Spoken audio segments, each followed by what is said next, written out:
बाबा म्हणतात, एक वेळ हुशार नसलीस तर चालेल बेटा, पण शहाणं असलं पाहिजे.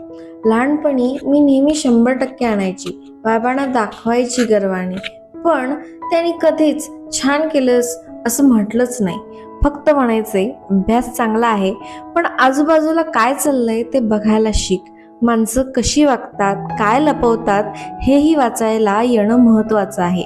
त्यावेळी मला वाटायचं, बाबा काय विचित्र गोष्टी सांगतात मला. मार्क्स महत्वाचे नाहीत का?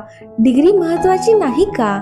पण नंतर एका व्यक्तीला पाहिलं, खूप शिकली, चांगली नोकरी होती, स्वतःचे पैसे होते, सगळं काही होतं, पण शहाणपण नव्हतं.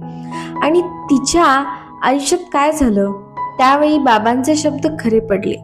हे काय झालं आणि मला बाबांचे शब्द कसे समजले, ती संपूर्ण गोष्ट माझ्या YouTube चॅनलवर आहे. कारण काही गोष्टी, काही शिकवण एका मिनिटात सांगता येत नाही.